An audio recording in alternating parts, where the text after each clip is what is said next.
Hel- Hello, everybody.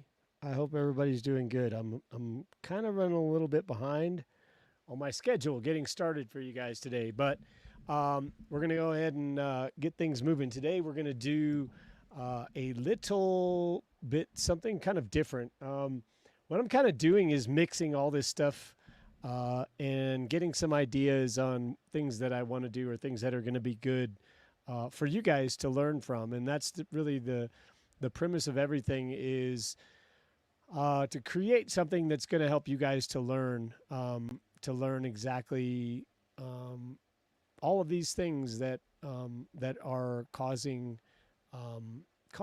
confusion for people. So we're going to go into some things today that are kind of cool. I'm going to talk about a little bit about waiver and consent. I'm going to talk about um, basically uh, some esoteric symbolism. We're going to talk about a little bit of things on trusts, and then after, well, I want to say after. I want to give you guys an exact time and an exact day, but I can't. I wish I could do that. And the reason I can is because there's things that are changing. And what I did was I tried making an entire schedule. I'm making some tea here because I didn't have time. I made an entire schedule for you guys, and when I made the schedule, well, things changed up. Like your needs changed up, and then I have this whole entire schedule that I created that did nobody any good.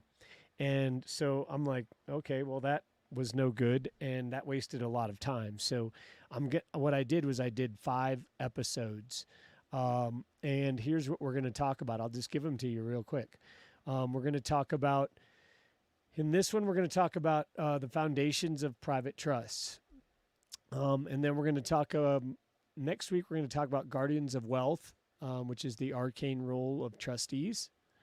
We're going to talk about the alchemy of estate planning, so transforming assets with esoteric wisdom. And sacred trusts on number 4, we'll have sacred trust, the rituals and rites behind estate production or protection. And then the number 5, what I've got scheduled out now is esoteric equity, which is balancing the scales of justice in private trusts. In this, I'm going to show you guys a number of different things, but it's going to be clearing up a lot of the confusion that's going around.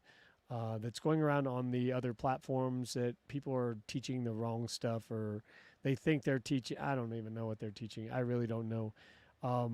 But the stuff that if you guys are not um, making records, then you're not doing anything. Okay, if you're not creating a record, then you're not doing anything that is going to be beneficial to you. You're only creating other things that are going to um, benefit other people. So you can either work to make yourself more in a better position. I want to say wealthy, but people don't really understand wealth as the word wealth is. Wealth is not abundance of money. Wealth is abundance of, well, it's just being wealthy inside, right? It's like having abundance of everything, even though you may not have the physical stuff that you need. That's really what this comes down to in trust. And we've gotten ourselves into a lot of different situations because we don't realize the contracts that we're getting into. We don't realize that these contracts that we've gotten into are adhesion contracts that we've become bound by non-response or by acting on something. Okay, I'll tell you something. So let's just talk about bills really quick, just really briefly. When it comes to bills, and you guys are like talking about paying bills, okay? You signed up on this document, all right, which is the application for the credit, and then they sent you the bill. But there's something called repudiation. Okay, the word called repudiation. It means that the trustees are rejecting the liability on the debt. Repudiation of the debt. It means that you're rejecting it 100%. And they're repudiating it to you. And then you get the bill and you don't repudiate it, you pay it. You see, it's kind of passing the hot potato, except the one that holds the hot potato is stuck with it. So it's never repudiated. And you guys, when you have the education, you can go back and repudiate this stuff. It's not a matter of whether you have the authority to do it, but many of you go and hear something like this on an open mic, and then suddenly you'll be like, oh yeah, we need to go and do this for everybody. And you know, you just try stuff. You don't really understand what is behind what you're doing. And if you don't comprehend what you're doing, then you're just going to be right back in the same boat that you were. You're going to still have problems that you had before because you don't know what you did, or you might start something and then never get to finish it. So this is about doing that and getting to finish it. So we're talking about equity mysteries, and again, I'll play for you guys because the following program contains mature content and is the truth. No part herein is intended to be legal advice and is for entertainment purposes only. Audience discretion is advised. Okay, so our tale begins in ancient times where the concept of private trusts, it first took root. Picture this. The dusty halls of Rome were the first fide commissarium. A Roman will set the stage for modern trust law. And who could forget Lord Eldon, the key figure, the grand master of equity jurisprudence who shaped trust law as we know it?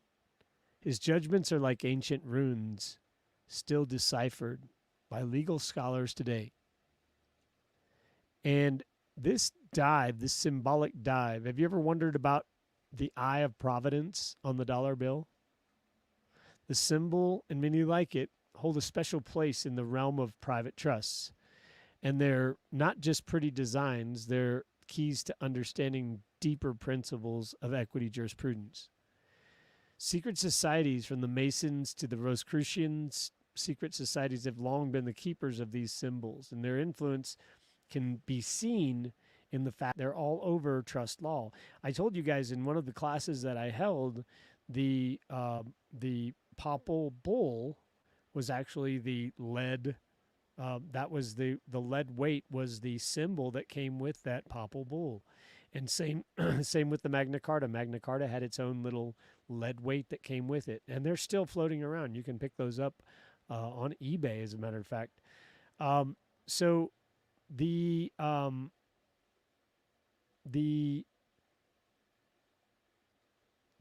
so when we're talking about interpretations of the connections, and when we fast forward to today, you see that the ancient symbols still influence all of the legal practices. Look at the dollar symbol. It's a sigil. That dollar symbol is the same number or the same thing that they use for pesos. When you guys are doing foreclosures, look at a foreclosure paperwork, okay? Look at foreclosure paperwork. They're in two different denominations of money. One is pesos and one is dollars. Look for yourself. Look for yourself. Don't rely on me to tell you this. I'm just telling you to look closer at your paperwork and then look up the symbols, what they mean, because you're going to find something much different, okay? So you see that the concept of fiduciary duty today in trusts and symbols, fiduciary duty, it's more than just a legal obligation, okay? It's a sacred trust, a bond of honor. And what has happened is, as long as people are willing to volunteer, then people are not going to interlude or interfere with that. And there is something that I've talked about many times before called waiver and consent. When you guys don't assert a right, you waive it. If you don't assert a right that exists there, then you waive it. When you walk into a courtroom, if you don't assert a right of being something than military jurisdiction, then you waive it and you go into military jurisdiction. That's all there is to it. It's very simple. It is not super complicated. These people that are out there sending you these like pages and pages of case law of stuff, how to, how it's righteous, you shouldn't have to do this, and it's not. Like, that is controversy, folks. Somebody's leading you right into the lion's den, and they don't even know it themselves. So when you guys get involved with that, the statutes, you don't even need that case law. Do you need someone else's, some clown in a gown? I don't mean that disrespectfully. I think your gowns look good on all the clowns. And, well, I mean, just different capes for different, well, that's it. We'll leave it at that. Anyways, so I'm just that, this stuff, nobody, you guys don't have to answer to anyone, okay? There's no one that you have to answer to unless you want. I mean, if you need help and you can't manage your own affair, that's one thing, okay? Then just turn this podcast off and go watch like the Minions or something. I don't know. But when you guys realize, okay, it's like, okay, here's the deal. This is really what it comes down to. When you guys realize that there's something that's not right, then you can stand up and say what you want. And there's nobody that's ever going to say anything that you can't stand up and say that, or you can't do this or do that. Unless, of course, and I want you to put yourself in this position, because I know somebody's always had somebody that's always smarter than the court system, right? They're going to go beat the court system. I was one of them, folks. I was one of them. And you know what they did? They locked my ass in a cage. They locked me up. They did. They locked me up in a cage, and I paid for it there. And I learned a lot of things. I learned what not to do. And so I come to you today and every other day that I put my face on this morbid picture tube, in the words of those predecessors, and some of you will understand what I'm saying. But I only do this so that I can teach you guys more about what's really happening, and more about what's, what the problems are, so that you can stand up, so that you can like have this sort of attitude when someone sends you a bill. I'm talking about the background, the wolf is like that. So the wolf itself, is like the coloring and stuff. That's kind of something that I've kind of taken on. I really like that coloring. So anyway, moving on. I don't know why I took my glasses off, because I do need them now. Okay, so we're gonna have. I'm gonna talk about a couple of things. We're gonna talk about the symbol of the eye of providence a little bit more. So the symbol consists of an eye, often enclosed in a triangle, surrounded by rays of light, and placed above an unfinished pyramid. I'll find a picture of that. I should have done that before, but it's okay. All right, so let's see. Eye of Providence. There it is. This is Wikipedia. Yeah, because we love Wikipedia, right? Yeah, I'm going to show you guys. I'll show you guys. Oops, I should probably move that to a different screen. All right, we'll do it to this one.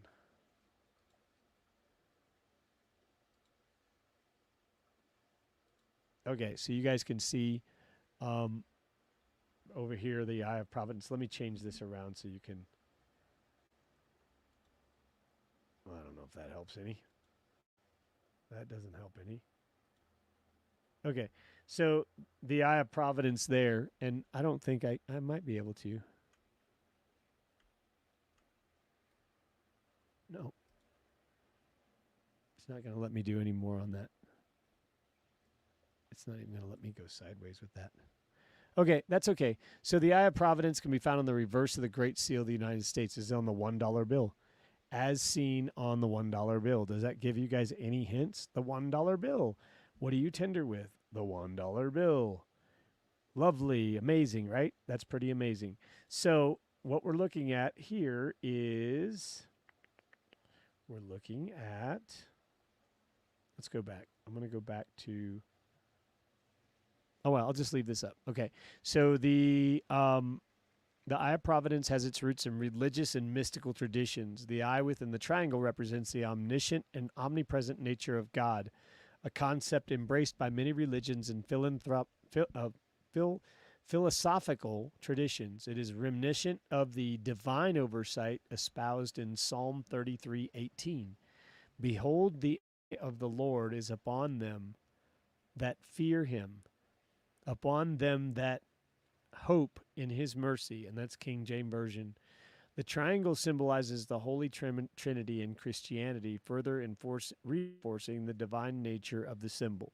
It did mean that. It had that meaning, and it's been used now as a new symbol, just recreated.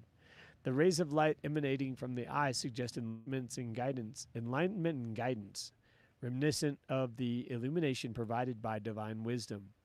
This metaphor is particularly apt, considering the era's fondness for grandiloquent expressions and symbolic imagery. Wow, that's a word. It was as though the heavens themselves are offering a celestial thumbs up, saying, "Fear not, ye mortals, I've got my eye on you." So the Great Seal and the dollar bill. The Great Seal of the United States was designed in 1782, and its reverse side, featuring the Eye of Providence, was influenced by the ideas of the Enlightenment and Freemasonry. It is no secret that several founding fathers were Freemasons. Well, what do you know? A fraternal organization that embraced the all-seeing eye as a symbol of the great architect of the universe. One of these times I'll have to go over my Albany remand with you guys, because that's really, like, the words in that is pretty amazing. And it was written to the Scottish Rite Freemasonry. It was noticed to the Nephilim and the Scottish Rite Freemasonry, because that's the bloodline that created all of this chaos that we're now living under, that people don't really understand. It goes way deep, guys. The pyramid on which the eye is perched is unfinished, symbolizing a nation still in the process of building and striving towards perfection. The Latin motto, "Annuit coeptis," is the eye above the eye, translates "He, God, has favored our undertakings." Now, I don't know that they're talking about God when they say He. They're saying He has favored our undertakings, but I don't think that's the same God that you and I think of when we think of loving things. I think it's a different God that they're talking about. And it reflects the revolutionary ideals of the founding fathers who envisioned the United States as a beacon of liberty and progress. Maybe. But again, there's two parallels going on. There's an idea that says, oh, yeah. No, you can have this, and it's the illusion that we live every day that isn't really real. And the moment that this life support that we're on under the system that has been created fictitiously, the moment that life support stops, so does all of the existence of people as they know it. Okay, I don't mean like people are going to just die off. I just mean that your lives are going to stop changing. They're going to change immediately, and it's going to be different, because different than the way you know it. Okay? But let us indulge into a little levity while considering this August symbol. Imagine, if you will, a 19th century court case where a litigant, inspired by the omnipresence of Eye of Providence, attempts to use it as an alibi. Judge, sir, you stand accused of pilfering pies from Miss Applebaum's windowsill at precisely 3 o'clock. How do you plead? Defendant, Your Honor, I plead not guilty. The Eye of Providence saw everything. It can attest to my innocence. Judge, while divine testimony is indeed compelling, I must remind you that we require earthly witnesses in this court. Bailiff, bring in Miss Applebaum's cat, Mr. Whiskers, who reportedly witnessed the entire event. Anyways, the Eye of Providence, guys, on the dollar bill is a rich tapestry of religious symbolism, and Enlightenment ideals and Masonic influences are behind it. It signifies divine oversight and the quest for that enlightenment and the perpetual journey towards more perfect union. So next time you hand over a dollar bill, take a moment to appreciate the Masonic symbols that are on it. and that it's also legal tender, but it is a piece of history replete with symbolism. That's really what this is all about, and a wink from the all-seeing eye. And if the only if only the eye could see where all those missing socks go, right, or missing pairs of underwear or whatever. Um, I knew it. Coeptus is may the eye of providence favor your daily undertakings. So that is kind of the discussion on that. Now, I wanted to talk about something else here. Very important, very important. And I've talked about this before, but this is a question that continues to go around the internet, and I'm gonna put it out there right now because you guys need to know what it means. Okay, what is an authentication on a birth certificate or another legal document? What is it? What is an authentication on a birth certificate or other legal instrument? Okay, the authentication um, is basically, well, imagine a world where every document you could have could be questioned for being real. It sounds chaotic, but it's why authentication plays a role in maintaining order and trust.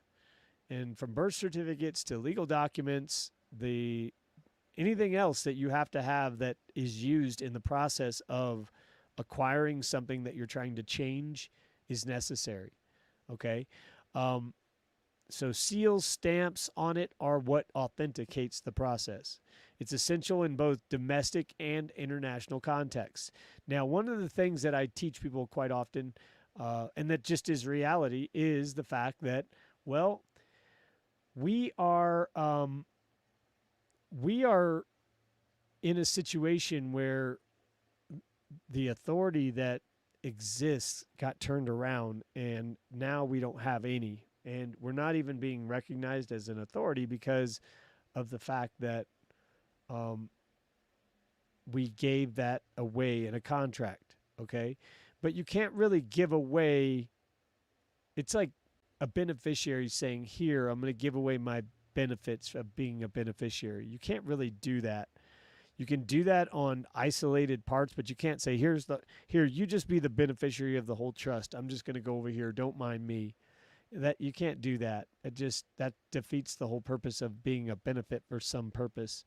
Um, the legal documents need to go beyond reproach, and authentication ensures credibility. An authenticated document doesn't mean it's yours. It doesn't mean that it's got money in it. It doesn't mean any of that. It doesn't mean any of those things. Those are all false things that people are trying to tell people. Here's the problem. Okay, let me get to the crux of the problem, and I'm going to take off the glasses for this. The problem is that people are thinking that money is like attached to gold that's scarce. Okay, gold may be scarce, but it's only scarce because, I mean, people make it scarce. If you wanted to go get more gold, you could go down to a creek and start panning for gold, or you could go mine for it, or you could go buy it, or you could do a lot of things. You could go work for gold only. It's just a choice of things that you make along the way. But the the crux of the problem is that when there was gold and silver behind money, when it was a thing with gold or silver, they removed the gold or silver as substance moving forward, but it never was removed entirely from the system. You can't take away, like, even though they want to say that they are the creators of all this new stuff, they can't ever say that God wasn't the creator. It's the whole crux of the problem.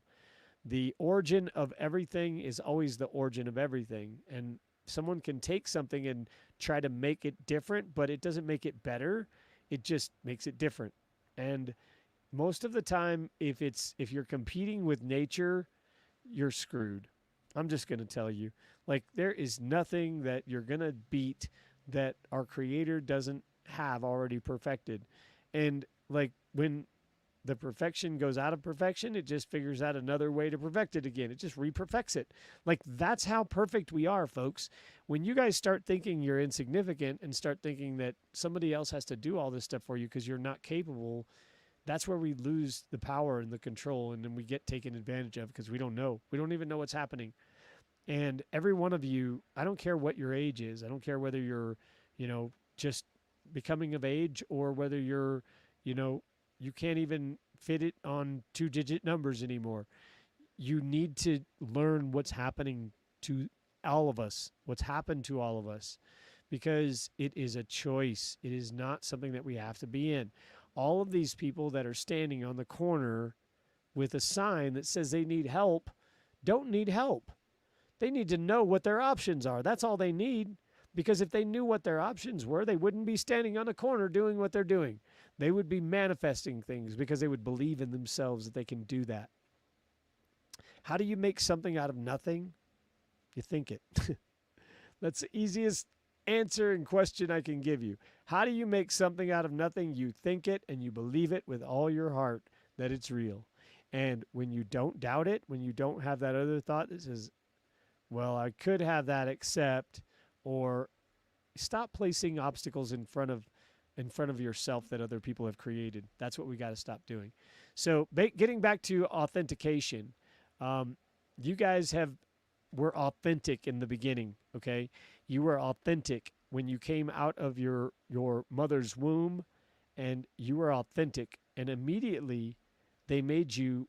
Well, they didn't make you. Okay, the lack of knowledge on your family made it so that you didn't know how you were classified.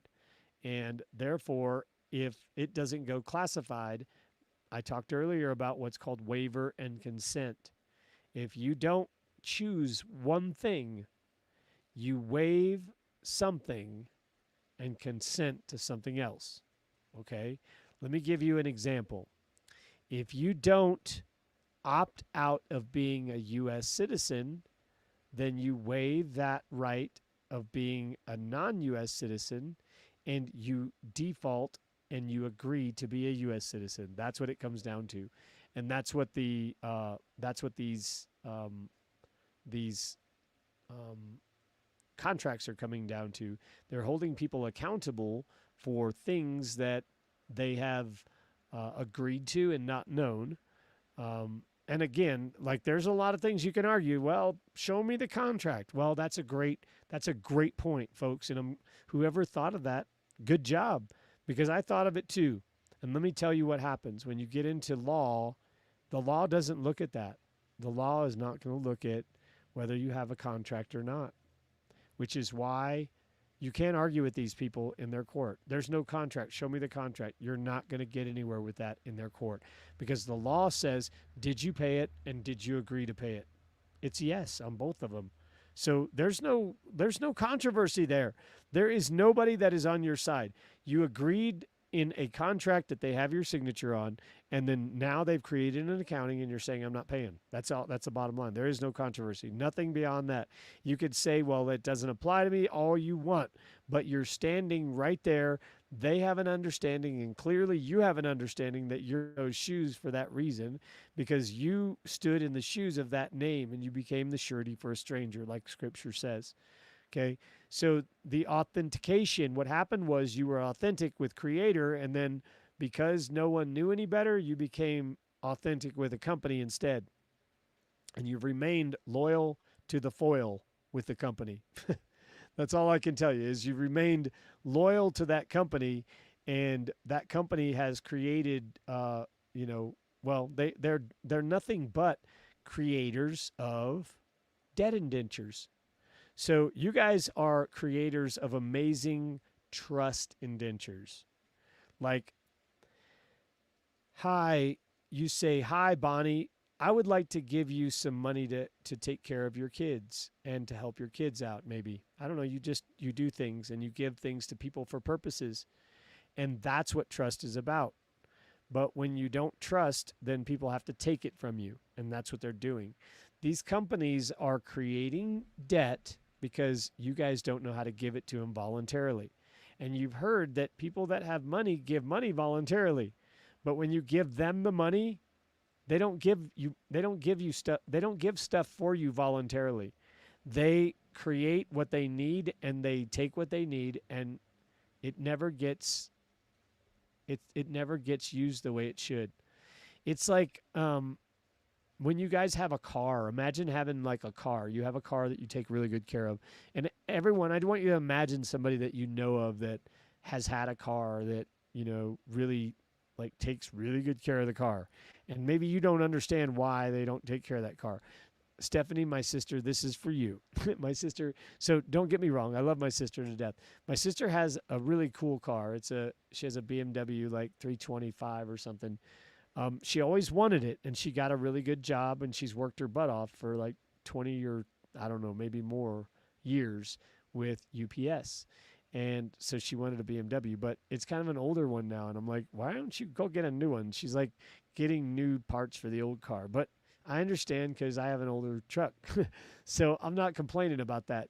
I still kept the original truck that I've always had, and I actually bought a used truck and made it the way I wanted to make it. And so, it's just a matter of um, the authenticity that is created on by your nativity, by your entrance into this world, was turned into something different, and it remained that way ever since.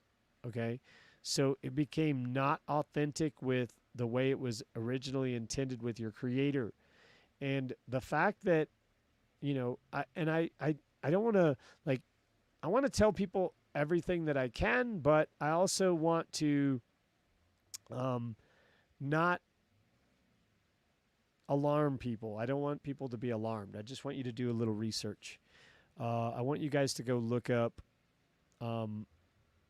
application, the word application.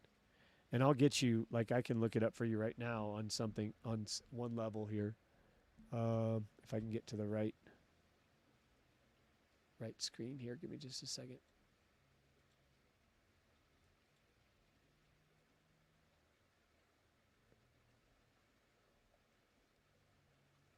Okay, so all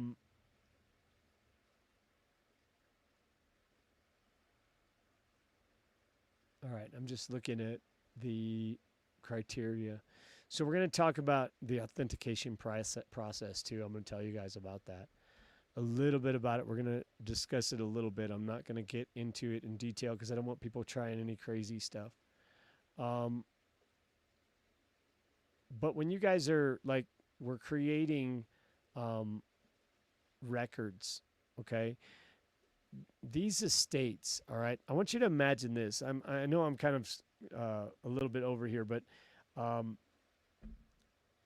okay, so thank you guys. I didn't know you guys couldn't hear. So, and you know what else I can do? I can actually adjust the sound here so this is a little bit louder.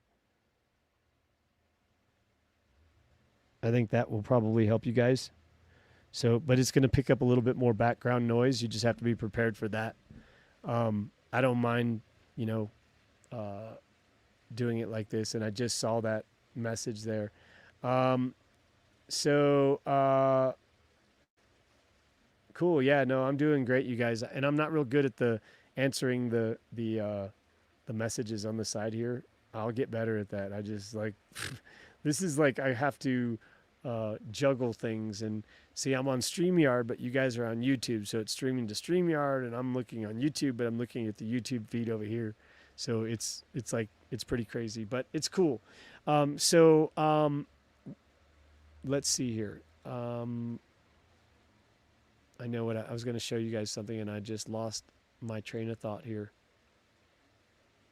If one of you guys can refresh my memory in the chat and let me know, can you guys hear me now? Is it better?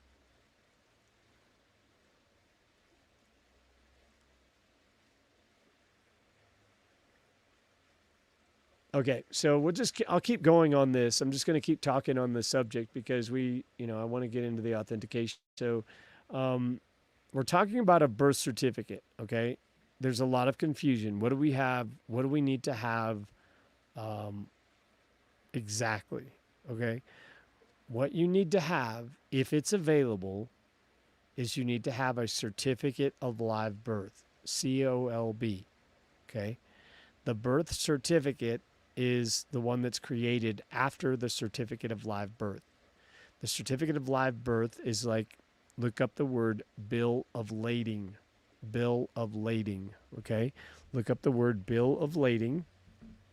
And under bill of lading, you guys will find that there's an entire manifest of cargo that's on that. It has, well, where it came from, right? So does a birth certificate. Came from mom and dad, right? It has the weight of the cargo. Your birth certificate is the weight of the birth of the baby. And another thing too, on a bill of lading, if you look at, if you look on the delivery, uh, a ship that is on the ocean is berthed, BERTH. A vessel in a military forum, which is the hospital, where a doctor is present, and they birth, BIRTH, the baby down the birth canal, okay, and the ship gets birthed into the birth canal. They're recreating the same holy, sacred ceremony, but they're doing it in their version of taking all the dignity away from it and putting it into a paper. And we have a choice at that time when those certificates are issued whether we want to follow that certificate or whether we want to create something with our creator and go with that. So many of us use these certificates unknowing, and we use them the wrong way. And we end up signing for them, becoming the surety for a stranger. It would be like walking out into a parking lot after you get out of a bar, enjoy a nice long night out having margaritas, and you walk out and you're like, this car looks exactly like mine, except I don't remember the gold trim on it. And I don't remember the fuzzy dice, and I don't remember the gold chain steering wheel, and I don't remember the knockoff gold hubs, and I don't remember the gold spokes. But it's a really nice car. Whoever has this is like a lot of money into it, and then your key fit. And you know well along the whole way this car has never been your car. There's no way it can be. You know it, but the key fits. So we just keep driving it. And we never ask questions. Well, because the key fits. Why are we going to ask questions if the key fits? Don't buck something that works. People tell you that, right? Don't rock the boat when something's working. Like, that is the biggest jackass thing ever. Okay? That's something like, if you Mickey Mouse stuff together, then you might say that, okay? That is not a good way to think. You guys, we all know we should know how things work. And if how the things work is how we keep them working the same way. And if you don't, then, well, you're just speculating. You're going on someone else, and you're at liberty of whatever that unknown thing is, okay? So going back, we're authenticating the birth certificate. We're getting the birth certificate authenticated, but it is a certificate of live birth that we're having. That's the document we're sending off. Now, what is the purpose of having this done? I'm not going to go into details because I don't want anyone to feel like I'm trying to give any proprietary information that shouldn't be released out there.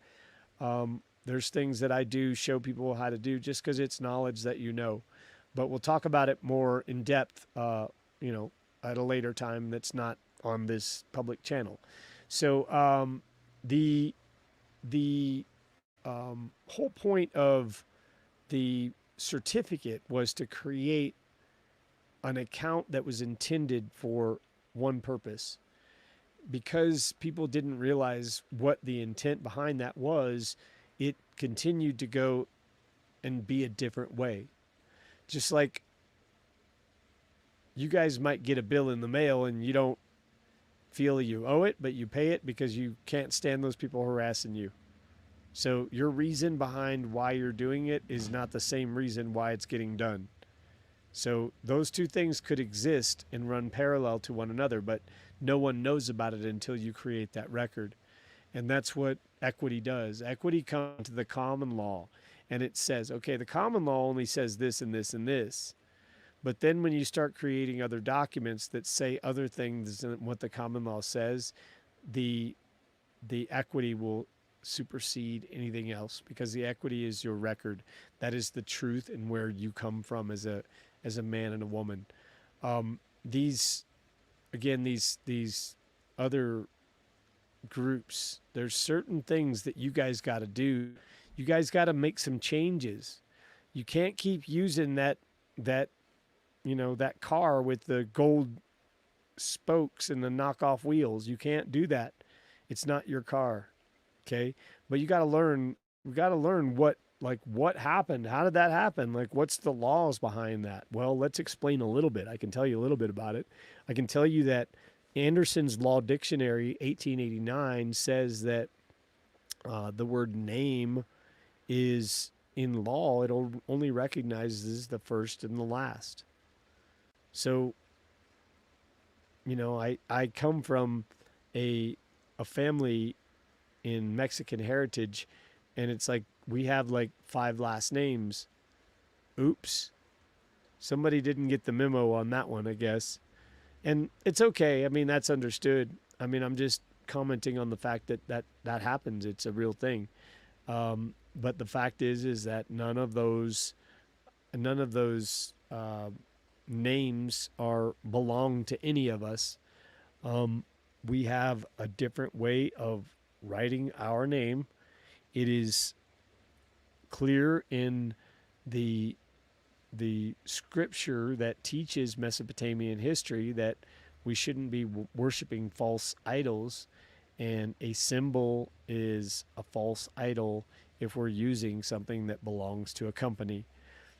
It's like you have a choice to go to pray to your creator every Sunday, or you can go to um, Home Shopping Channel and go shopping. So you can watch church, or you can go to church and hang out with people. And I mean, depending on how people look at it, when you guys have this attitude that church is just, it's like, it's going to be, but you get out of stuff what you put into it. And I don't go to those commercial churches because it's membership stuff. And that's just my preference. I'm not telling anybody don't go do that. But when you go and look at your church and you see that your church is a 501c3 and you are a 501c3 is a membership to the original corporation, and the original corporation is giving this other corporation a break on their taxes. They're saying, hey, come join us and we'll give you a break on taxes on certain things. And then they begin influencing the company because, well, that's what they do. That's what a 501c3, 501c4 does. They influence politically or non-politically. They call it what you want. You can say it's non-religious. Well, you know what? They don't let church and state get across one another either, but it sure seems like there's a lot of religious things going on that are stopping a lot of things in people's rights right now, and many of those, including all inclusive to the papal bull and other things that existed before the Magna Carta. The papal bull, I don't know if you guys are familiar with the papal bull, but it's where the Pope declared ownership over everything from a spiritual perspective. He said, I am the closest one spiritually to any sort of like other entity that is spiritual, and I claim that highest position.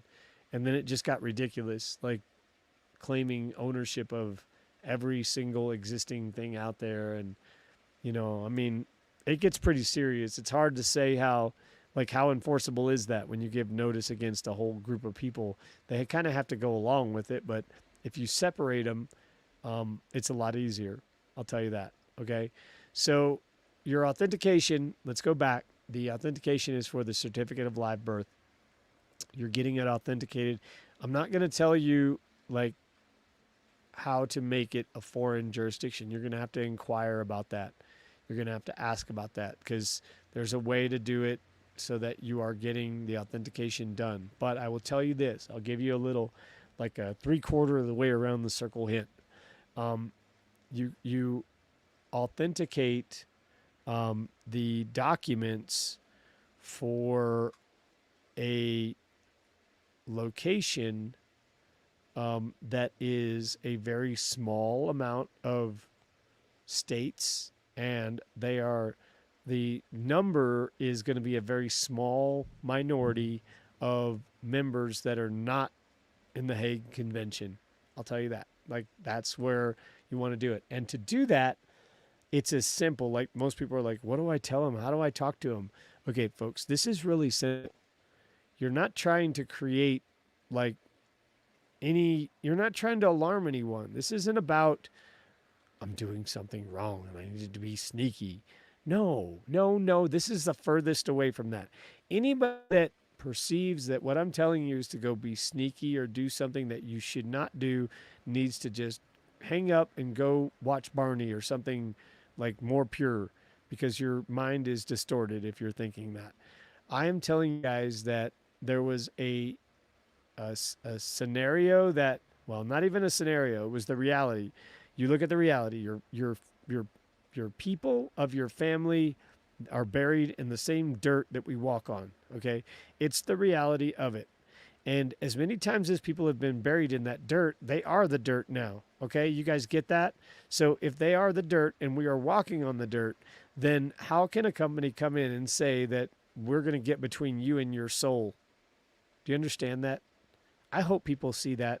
Like, how are they saying, it's like saying, hey, we know you're connected to your family, but we're going to put this piece of aluminum foil between you two so you can't communicate anymore. What kind of garbage is that? But since it's done symbolically, it's not done literally. You're not getting a piece of tinfoil under your feet. It's given symbolically. And some people are just like, oh, no, that doesn't mean anything. Doesn't mean anything. Yeah, no. Why do you think that they don't fingerprint your feet when you go in to be booked for a job or booked for a crime? You don't see them fingerprinting your feet, folks. There's a reason why. It's your soul. Your soul is connected to Creator. Like, you guys go watch Avatar, okay? They're throwing everything in movies in your face, and we just need to pay attention. Go watch A Bug's Life, okay? You want to see where you fit? You're Flick right now, okay? Go be Flick tonight and go watch the flick. And then come back and, then you can start seeing in perspective of where we really fit. Many of these, and I've talked about this a lot in the classes, but many of these secret societies have created these hidden meanings behind stuff. And no one's going to tell you what it all means. They're not going to tell you, okay, in order to go take control of something that was created for you, you have to go and have documents that are shown to be the official original documents. Okay, simple. That's what the authentication is. And so when we have those, you guys can pretend. You don't have to pretend like, see, this is where people get caught up. They think, I'm going to tell them I'm foreign to this jurisdiction and they're not going to let me. They're going to tell people on me. They're going to call the FBI. The CIA is going to be stalking me from across the street. See, that's all hype and garbage. It's garbage, garbage, garbage, folks. You guys have a right to do this. If you give people your notice of your intent and you find out who you are, then you just explain it. Hey, this is where I come from. This is what I'm doing. This is why. Because I have a right. No one can tell you you don't. No one can tell you you don't come from your mother's womb. No one can tell you that you don't come from like a DNA set that they don't have any control over until you give it to them. You have to give it up. And when I tell you I've given it up before because I didn't know any better, I've like just followed a whole bunch of other people that didn't know who they were too. And that is the mentality of why they make up the word sheeple. People that are thinking they're in control of their lives are some of the biggest sheep out there following. And it's not meant to be derogative. Maybe it is. I don't know. But, you're not going to blow wool up my rear end. I'm telling you that right now. Like, these things I already know, and I spent time in a cage to prove it. Like, I can tell you about them because of that. The time that, you know, you figure out what these people have done by, well, I figured it out because I was arguing with them. And I got really good at arguing with them to the extent that they just didn't want to argue with me anymore. They were just done. They would just dismiss everything. It was just, they wouldn't even look at my stuff. And I mean, I took that as a compliment after I found out more, because it's like, okay, well, that just saying they're not going to even, they can't even think of anything to say no about. So they just rule it in military. We have two choices, folks. We either go in private, where we start unwinding some of this stuff, or we go in public, where we end up in a charitable trust. You guys can look up charitable trusts. Those are intended to be used to repair bridges and highways and things like that. They're intended for orphans and widows that need help. Those are what the trusts were intended for, but they've been used for other things. And now under Title 26 of the Internal Revenue Code, they are they're beginning to, well, not beginning, they have been forever. They're using those as estate gifts, and they're using them as, like, you donated the money.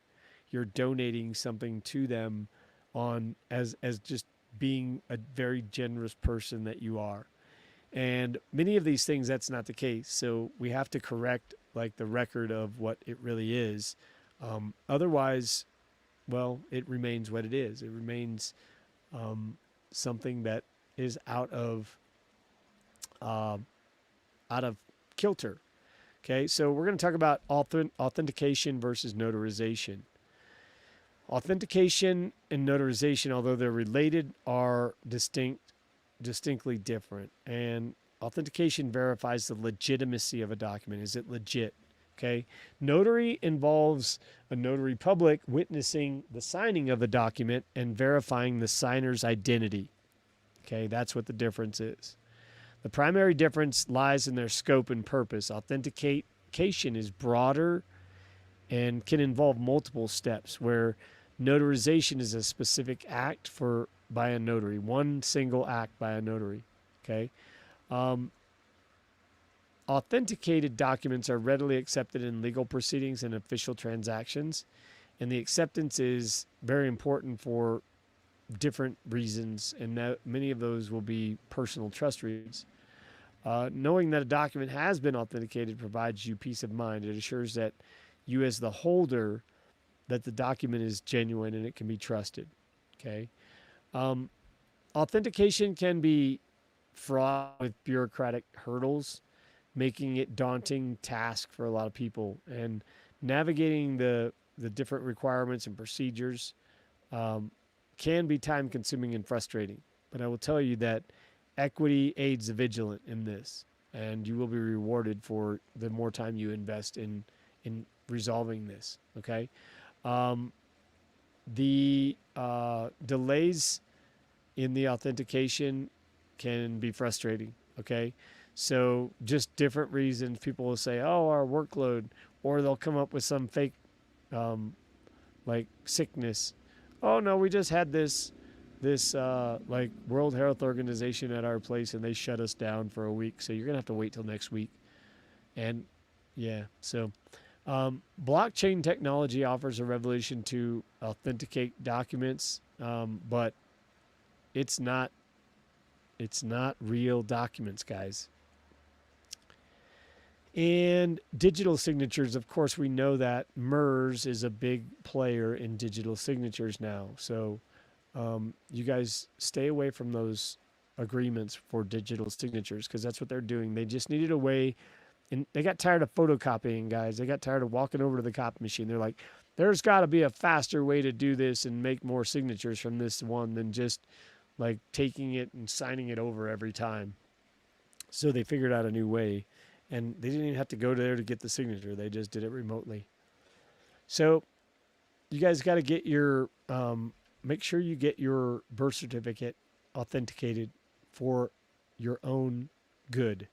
And whatever whatever country you have it authenticated for, you're not being sneaky about doing this. All you say is, I would like to go on a vacation to, here, I'll give you a, I would like to go on vacation to, and I will provide you like the documents so that you can authenticate them for my vacation. You guys get it? I would like to go on a vacation to, and I would like you guys, and I'm talking to where you're going on vacation to, I'm talking about that place. And when you get the vacation authentication, it's the same as if, well, what you're trying to do to remove yourself. So that's a little bit of a just a insinuation, a little hint for you guys. Some of you guys will get that. Some of you will understand that. I hope that makes sense to you. So we have, I have just a few minutes left that I'm going to talk about some things. But let me go here. Let me close this. I've got so many windows open. Not proud of that.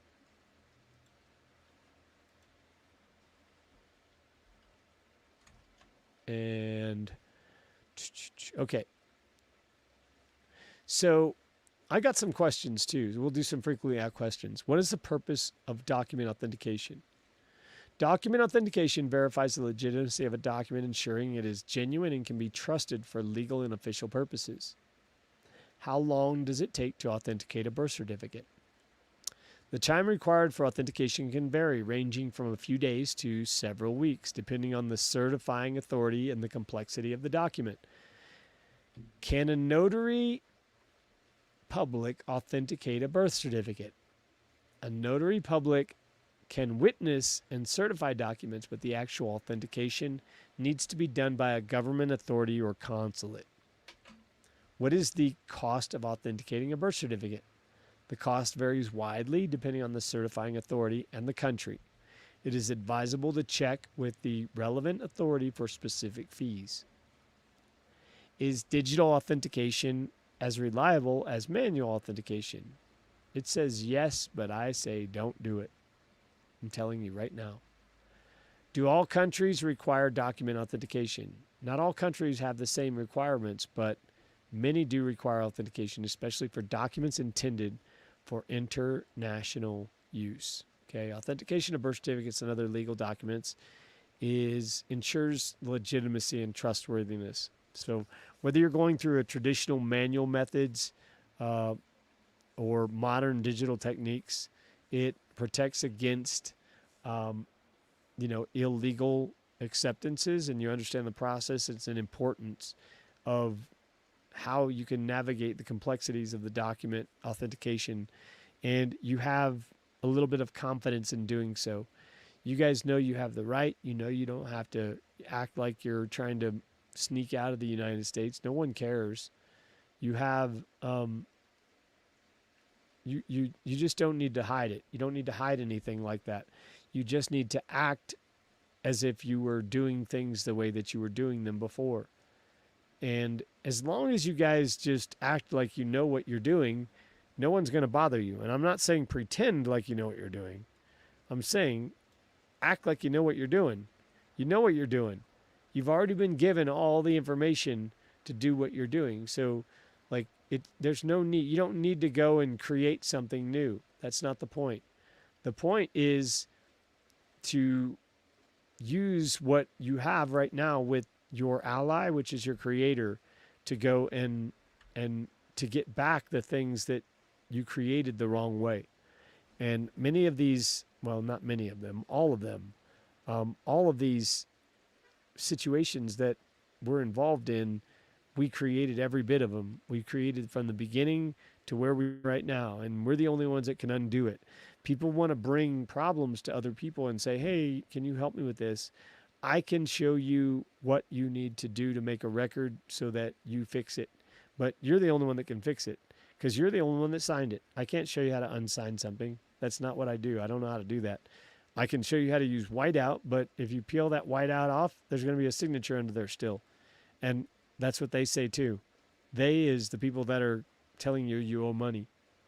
So I can only show people what the rules are, the foundation and ground rules are, and then you guys take off from there. You decide what you want to do with all of that. You decide how far you want to take it, whether you want to be in your own trust or whether you want to rely on somebody to manage your estate for you. You've all been given an estate. You all have a place to go and things to be able to use, but you can either be in or out. You can't be both. You can't say, well, I want you to take care of part of it. Until you learn how to control all of it, you can't take part of it. So that's kind of the bottom line. That's what it really comes down to. We're learning a lot of things that are strange to us in the realm of trusts. We're learning how to maneuver in a place that's otherwise not familiar at all. And as we get further into this discovery of exactly how things happened, and we can see the origin of where these things came from, we realize that everything that was created in the way that is hurting us and harming us has another way that is in a method that was created for a remedy for that. So you just have to find out what it is, and you have to stay in that frequency. So I appreciate you guys very much. I will have another show. We'll be talking about another show tomorrow, more on trust stuff. I'll have more specific things that we can talk about, and I'll have a little bit more.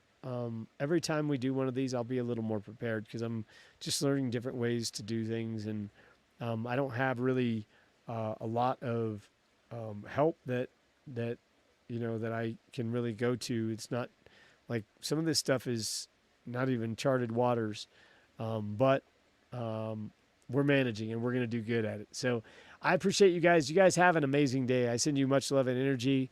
And with that, I yield.